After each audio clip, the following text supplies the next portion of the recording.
I'm just coming out of a big laugh, looking at my notes and saying to myself, well, good luck with this, Michael. Greetings. My name is Michael Miller.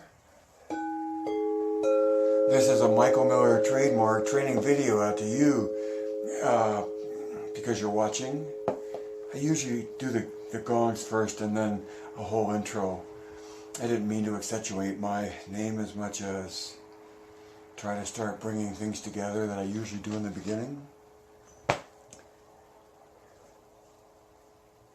You, because you're watching.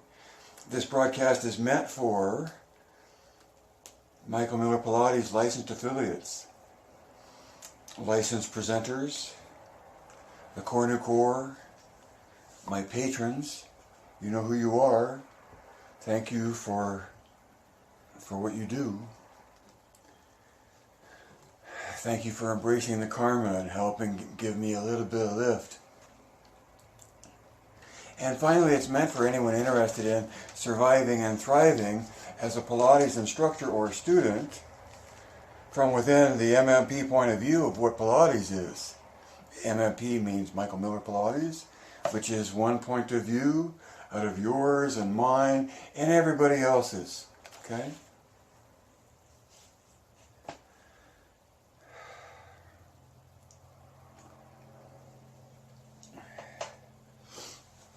Four things today. On a completely different blog, on a completely different subject, someone was pointing to a person that was a gunsmith and all the knowledge that he was putting out on YouTube. And he was saying that diminished its value. And it would be much better to find yourself an apprentice so that you could judge who was worthy of the knowledge that you had. There's this that you could judge part but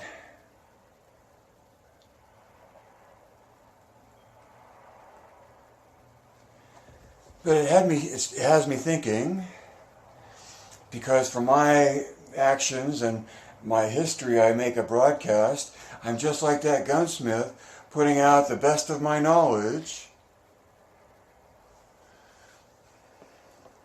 out there live in the moment, but also aware that it's being recorded.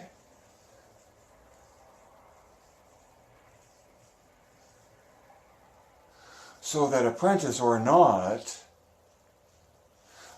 my best effort at transferring my knowledge is this way, because my aim is not to make leverage off of what others don't know that you do or don't choose to tell them.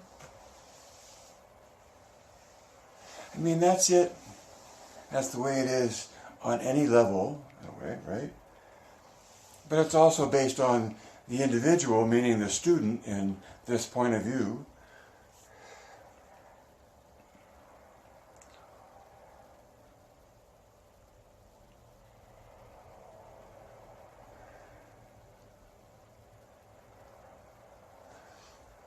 From the point of view of value. So the reason the title for today is Knowledge and Value is because this comment was talking about knowledge, and it's devaluing by putting it out there on YouTube, when you'd be better off finding a apprentice, someone apprenticing to your knowledge, that you and they then would maintain discretion in terms of who learned that knowledge, I guess, and have that be a value. In one way, and to one end, and from one perspective, that makes a lot of sense.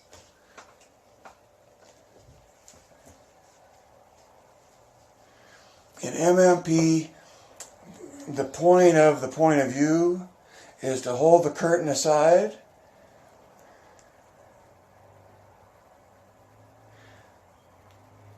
and so for me to broadcast, it seems consistent with the point of view that I'm teaching.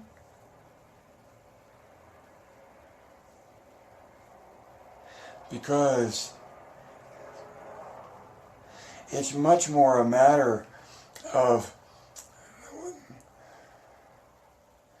the individual's recognition of whatever. I want to say something that's universal, okay?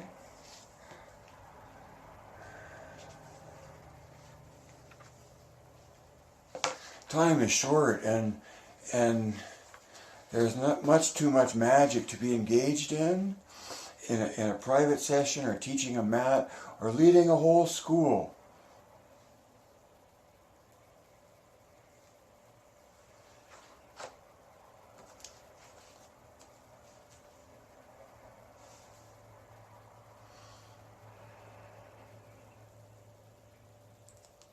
So my concluding comment to all of this, me not saying anything out loud, is to compare that point of view to The Man Who Knew Infinity movie about the Indian from India, a mathematician named Ramanujan, where in the movie, when his wife asks him why he's writing all this stuff down, he says something to the effect that there will be people that find this of value.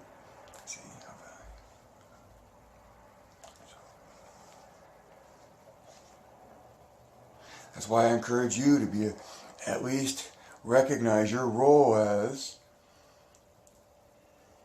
a synthesis of your joy, and let that be something that all humanity grows from, learns from, enjoys, just for the sake of it.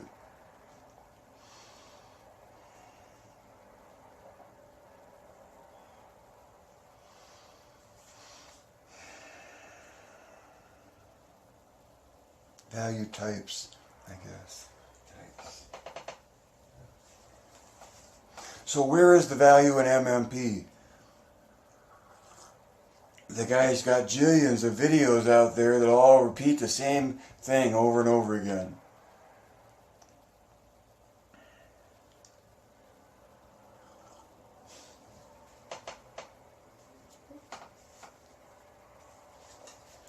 Hopefully, my hope is that it's a consistent representation of a point of view that adds to your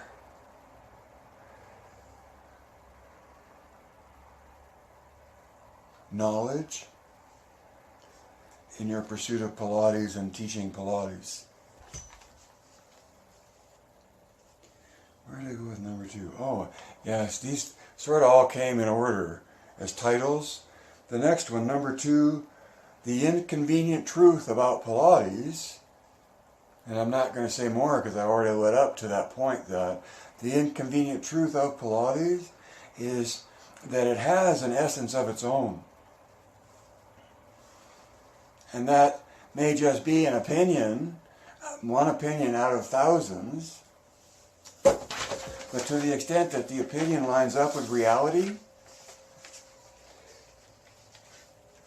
then you can take it at its own merits, especially because the two things I have for you are both sensational. You can feel them in your own body. You can feel the effect of engaging in core new tension. So it's a sensation and an explanation for what you're doing and why you're doing it, what's happening because of it. You're engaging in oppositional rotation between axes. That's what you're doing. You're doing it between your hips and your shoulders and your ears, primarily because there's nothing but spine to connect between those axes. Whereas at knees, ankles, and metatarsals, there are endpoints of tension where rotational dynamic is capable.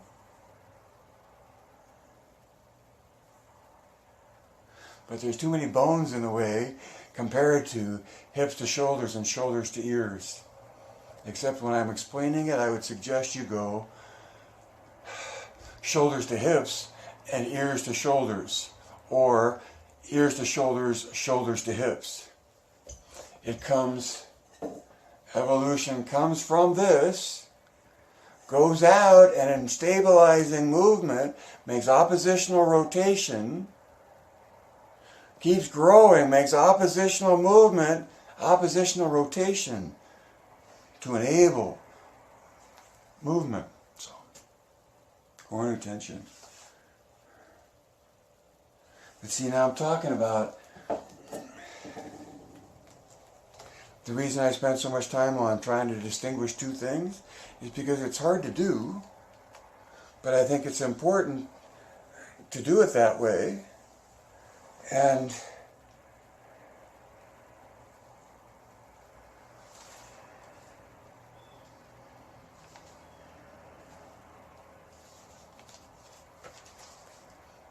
number 3.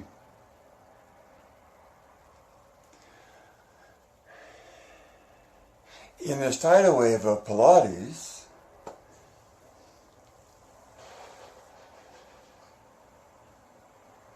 almost all of it is being presented in a realm of thinking without a recognition of the role observing plays in the pursuit of the movement. And so it's as though Pilates is being embraced and loved by humanity, and a portion of humanity that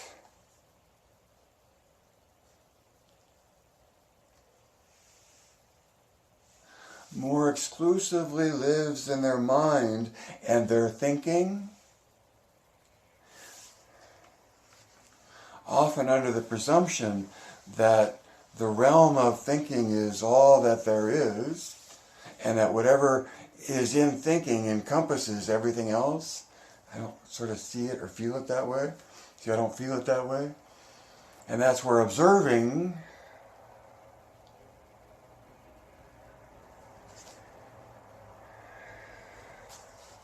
plays a critical role in what Pilates is and what the experience is and how you pursue it, being aware of what it is and what it's not, which is the realm of thinking is often the world that Pilates is taught in and presented in and perceived within. Right? An individual's simulation, is how I'd put it, of what their perception of reality of what Pilates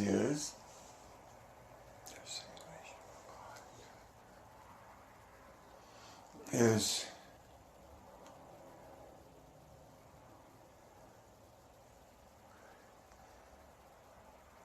primarily thinking. So if you're listening to me, so I have a new friend from a whole new generation, I think. My Gen Zers, right, might be that young. And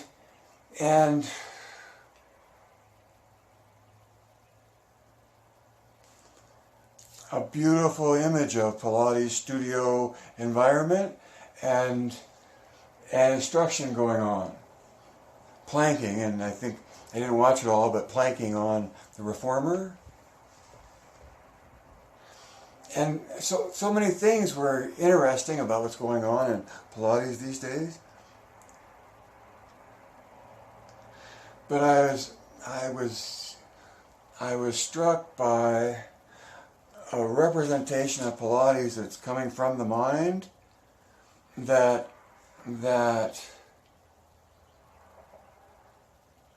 presumes its comprehension of Pilates without the inclusion of and necessity for observing in its own nature something that's outside of the mind, and its participation in, I said necessary, right, in the combination of the capacities that those three things represent.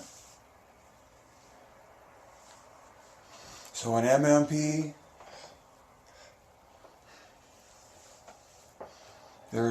it's like going from black and white to color.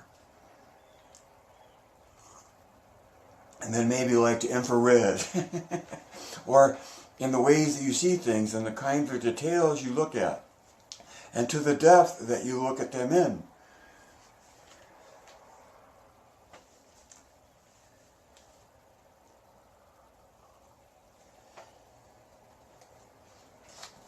So,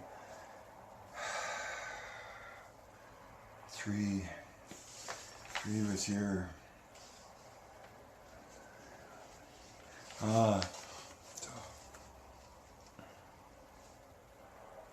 Most Pilates is presented through the veil of thinking.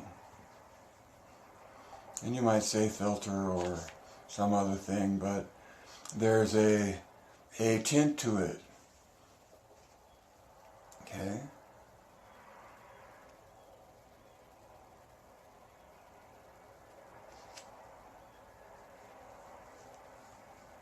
And would never take it beyond that or know how to, because see, Pilates is this ultimate seduction into this connection within yourself of knowing that paying attention is really important and responding to the effort that you make in striving for the control that you're after.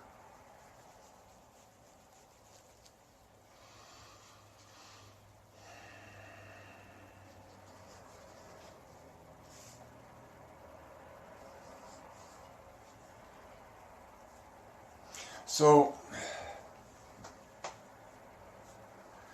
the subject of being played, which is my number 4 title, being played, and trying to interpret my own response to interaction with others.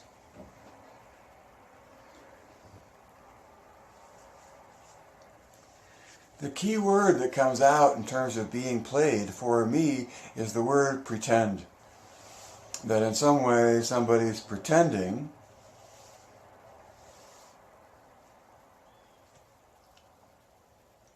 and right there you could put a period. Insofar as being played is pretense, right? It's manipulation. And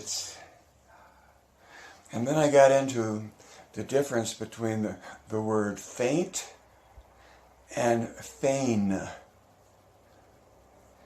And I thought they had the same root, but in the dictionary I got, you've seen often, feint is French, and more pointedly about pretending a movement in one direction, pretend, when you really don't go that way. A false thrust or a pretend movement instead of real intent. And then feign, I thought this was fascinating, feign is Middle English. And it goes back to a word talking about shaping the dough. To feign illness or to shape the way you present yourself, right? Feign and feint, but both within their exploration of words, the idea of pretense.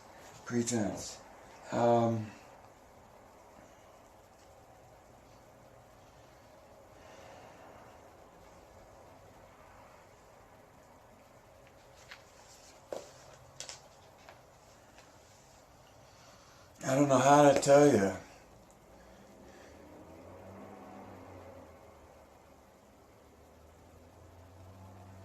I don't know how to tell you whether or not you're being played,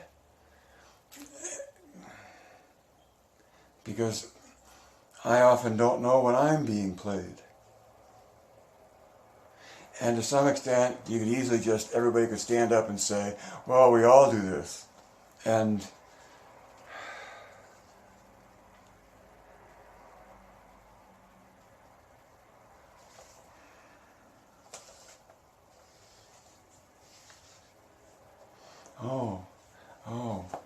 and so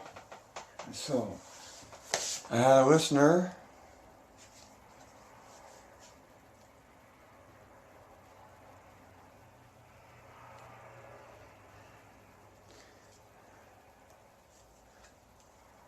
presume a degree of familiarity about Pilates, I guess. Just Pilates, that's all I'm talking about. And then in a second interaction,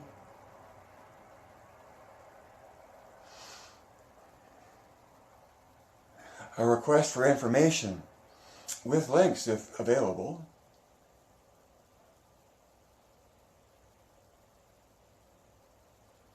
And thank you ever so much.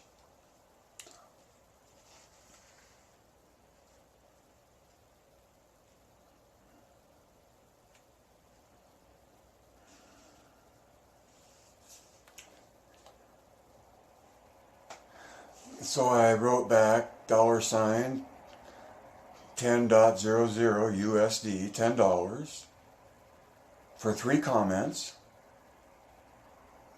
PayPal.me/michaelmillerpilates.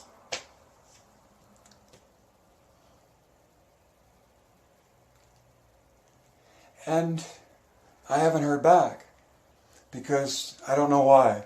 And I think in some way maybe it's effrontery. There's a good word, I had to look that up. And yet, I'm being asked for information about my own thing that is... I'm being asked for information about my profession and my point of view, specifically responding to specific question of information. It's time to add 2 and 2.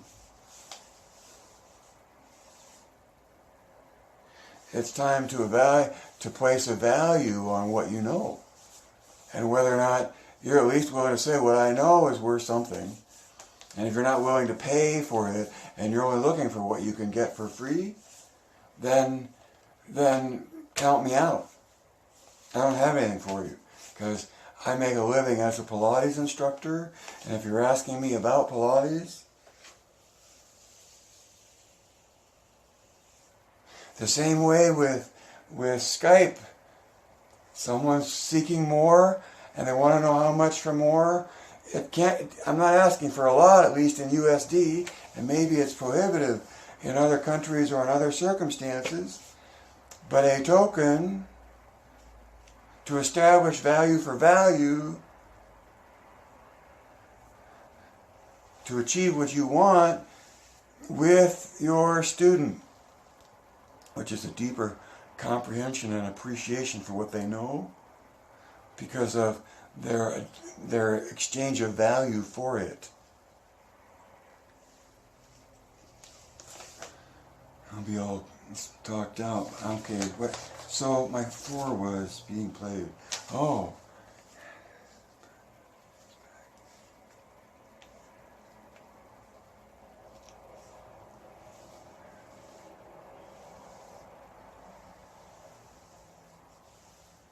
I don't know, somehow familiarity seems like it can be a presumption.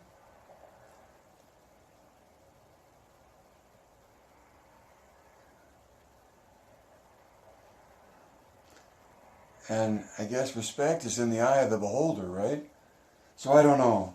I've been in the cave a long time. But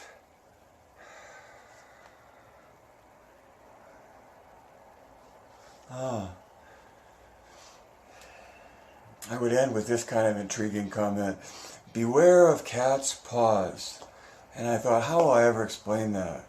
And yet, I thought of just within a family and brothers and sisters, to have one sibling urge another sibling to go get a response from the sibling indirectly, That's a cat's paw where somebody else is reaching for what they want from you through somebody else. Through someone else on social media. Accessing you through somebody else on social media.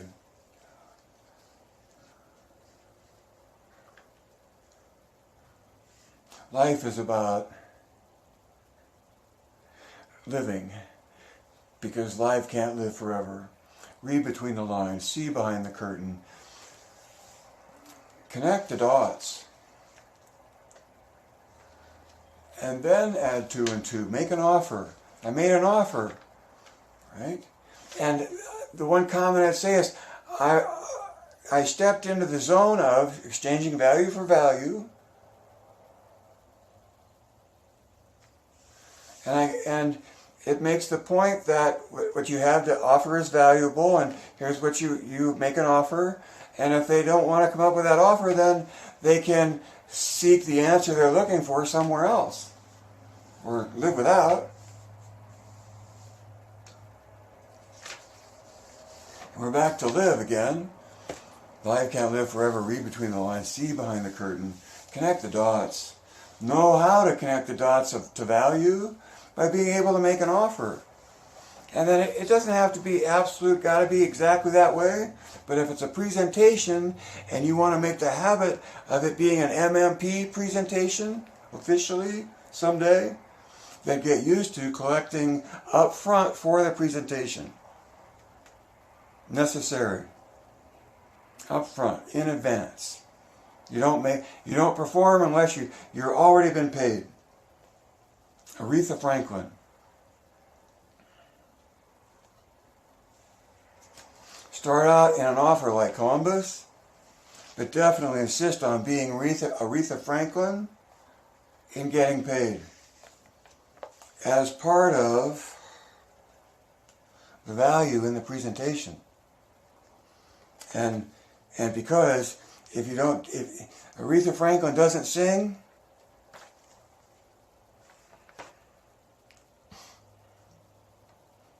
nobody gets paid.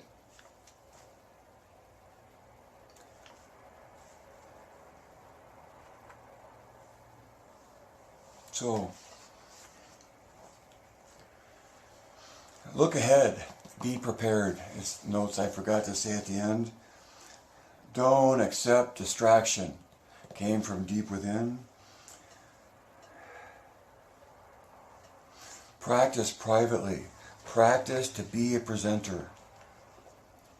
A presenter goes through 5 things that you can have a app for in your hand if you want, that you can spread out over a huge screen that just covers 3 things from Joe and 2 things from me.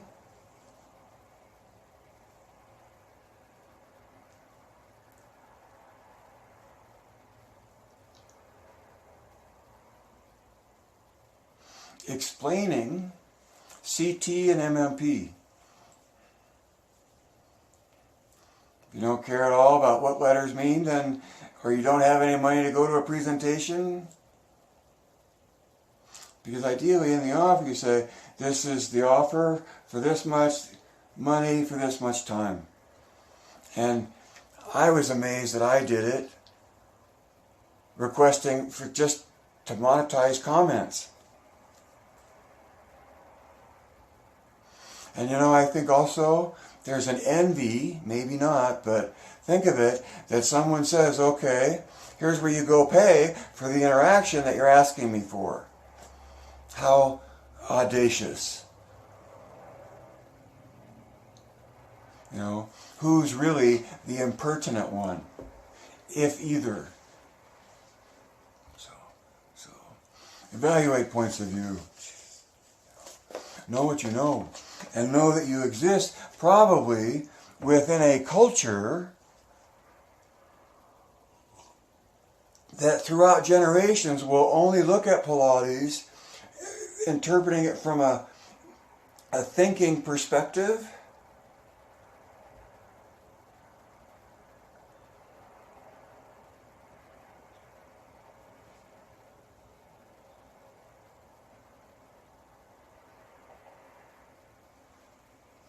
And yet there will be those who have more than enough thinking and more than enough discernment within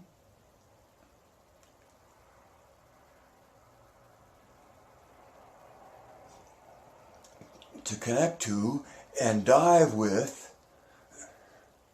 open ears in MMP, looking for something you can actually feel, like alignment, like more uniform engagement. How do you most likely move through space? How do you engage your body so that it's lightest moving through space? Now I gotta go to Facebook. Just because how it can last so long. If this was the last one, I hope it was a good one. Life can't live forever. Read between the lines. See behind the curtain. Connect the dots. Know how to add two and two. Make an offer. Know why money talks and BS walks. That means that if someone's willing to come up with money, you can talk. Because the money gets the talk. But if it's BS, meaning there's no money behind it, it's just talk, then that's a good reason just to walk.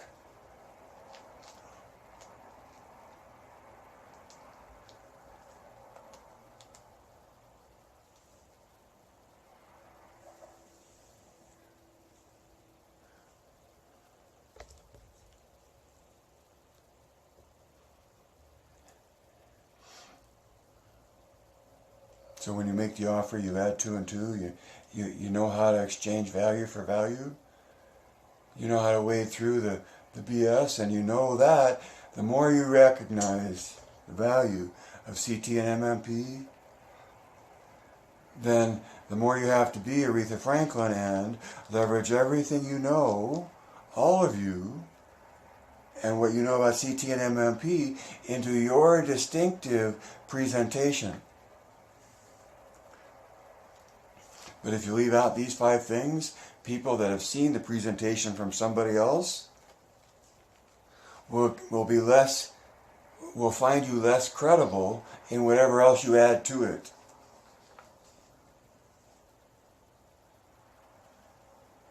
Direct your thinking and Geist